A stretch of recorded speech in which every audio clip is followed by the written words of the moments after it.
college at a small college in Rhode Island. I mean, take two. I went to college at a small college in Ohio called Oberlin College. I went to law school at the State University of New York at Buffalo, and I've been a lawyer for about 25 years. My official job title is mental health advocate. We have an office in Cranston, Rhode Island at what is traditionally known as the Rhode Island Medical Center. It's a large complex of buildings that include the Department of Mental Health, the Department of Corrections, the Department of Human Services, and my agency. We occupy a small building. I report directly to the governor. In fact, in the Rhode Island mental health system, my agency is the only state-funded agency related to mental health that is not funded through the state's mental health budget. And that was done intentionally when my office was created in 1975, so that my office would be in every way independent from the the Department of Mental Health and its bureaucracy. So I can pretty much do anything I think is appropriate as a lawyer, and that includes proposing legislation, criticizing legislation, public advocacy, public education, and lawsuits. And so frankly, when this particular job opened, I simply applied for it. Led to probably a really great job interview with a committee of big shots from around the state, who selected me as one of 3 candidates. Frankly, it was somewhat accidental that I got this particular job. I have a brother, one of my favorite human beings in the world, perhaps my best friend, who's younger than me by about 5 or 6 years, and he has a mental illness, and as partly as a consequence of that, I've developed skills in dealing with people who have mental disorders. I'm deeply interested in something that I call the criminalization of mentally ill people. I was for a large part of my career a public defender and criminal defense lawyer, and I became very aware of how harsh the criminal justice system is on people who are mentally impaired. My personal opinion is that people who are mentally impaired, and I don't just mean mental illness here, I include retardation, I include non-diagnosable disorders, people who are mentally impaired, who are arrested for criminal behavior, should be diverted out of criminal justice process entirely if the behavior that they engaged in was a product of impaired judgment related to their disorder, or impulsivity related to the disorder, or of course the larger things, psychosis related to the disorder. If the person is arrested because he thought he was kicking a rock and he was shaking a baby, there's a lot of divergence in opinion about this. I've had psychiatrists say that, given my point of view, I just don't believe that mentally ill people can never be bad, and I quite frankly take offense at that kind of argument, because I don't think there's any question that we can recognize impaired judgment and impulsivity as a product of a mental disorder when a person has a serious mental disorder. So for me, the first and only question is, does an individual have a serious mental disorder?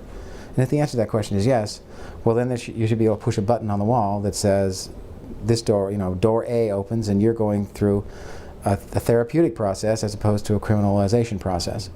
But aside from that, people with mental disorders should simply not be prosecuted.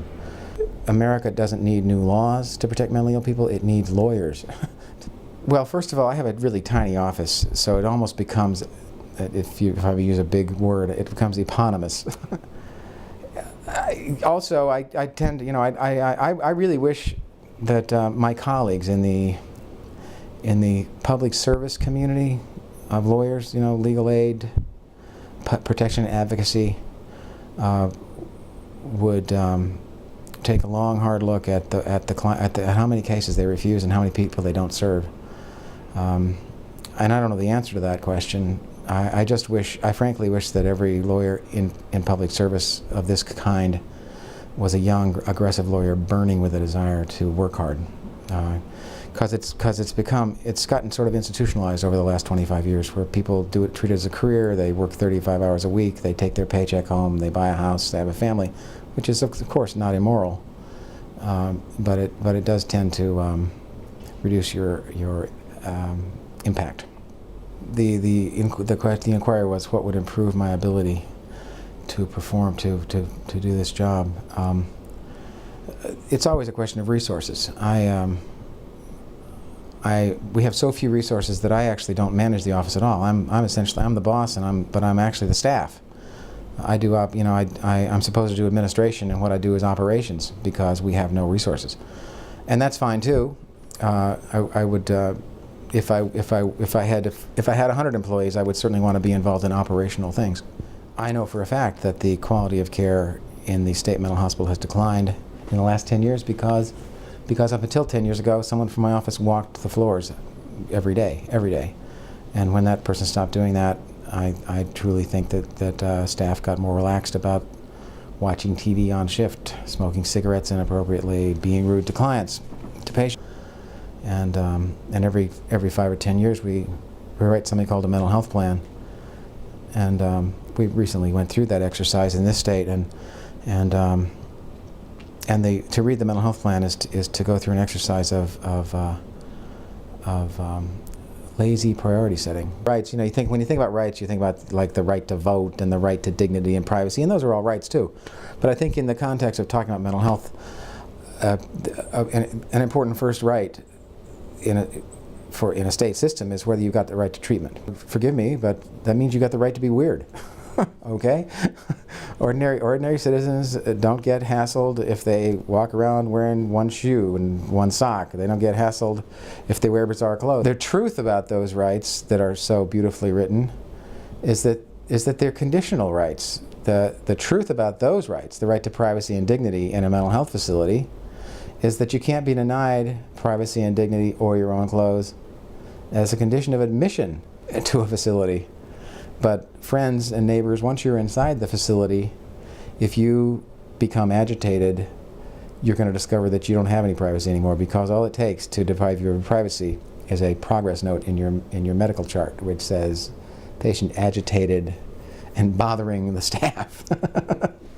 And then privacy's gone. And it's quite comprehensive, the kinds of rights you can lose once you've convinced the staff that you are not that you're not completely passive, or I shouldn't say passive, not completely safe. You lose the right to take a shower without being observed.